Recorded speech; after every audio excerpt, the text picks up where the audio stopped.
Hello guys welcome to Srinivas travel vlogger. ఇవాల్టి వీడియోలో Kondaveedu express గురించి తెలుసుకుందాం. మచిలీపట్నం నుంచి కర్ణాటకలోని యశ్వంతపూర్ మధ్య నడిచే ఈ ట్రైన్ నంబర్ 17211. ఫ్రెండ్స్, మీలో ఇంకా ఎవరైనా మన ఛానల్‌ని ఫస్ట్ టైమ్ చూస్తున్నట్టయితే ప్లీజ్ సబ్స్క్రైబ్ చేసుకొని మన ఛానల్‌కి సపోర్ట్ అయితే చేయండి. మన ఛానల్ 10,000 ఫాలోవర్స్‌కి దగ్గరలో ఉంది. ఈ వీడియోకి 1000 లైక్స్ వస్తే తప్పకుండా ఈ ట్రైన్ వ్లాగ్‌ని చేస్తాము.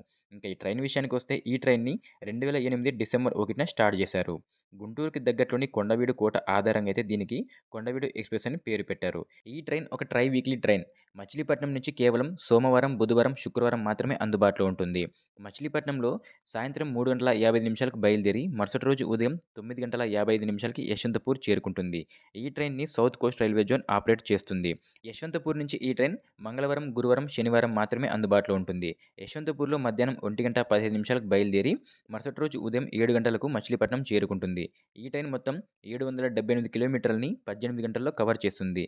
ఈ ట్రైన్ యొక్క స్టాప్స్ గనుక చూసుకుంటే, ఈ ట్రైన్ మచిలీపట్నం తరువాత గుడివాడ, విజయవాడ, గుంటూరు, నరసరావుపేట, దోనకొండ, మార్కాపురం, కంభం, గిద్దలూరు, నంద్యాల, బేతంచెర్ల, దోన్, గుత్తి, అనంతపురం, ధర్మవరం, సత్యసాయి ప్రశాంతి నిలయం, పెనుగొండ, హిందూపురం, యలహంక మీదుగా యశ్వంతపూర్ చేరుకుంటుంది. మీలో ఎవరైనా ఈ ట్రైన్‌లో ట్రావెల్ చేసి ఉంటే ప్లీజ్ లైక్ అలాగే కామెంట్ చేయడం మర్చిపోవద్దు. అండ్ ఈ వీడియోని తప్పకుండా మీ ఫ్రెండ్స్ అండ్ ఫ్యామిలీ మెంబర్స్‌కి షేర్ చేయండి. ఈ వీడియో నచ్చితే మాత్రం తప్పకుండా లైక్ చేయండి.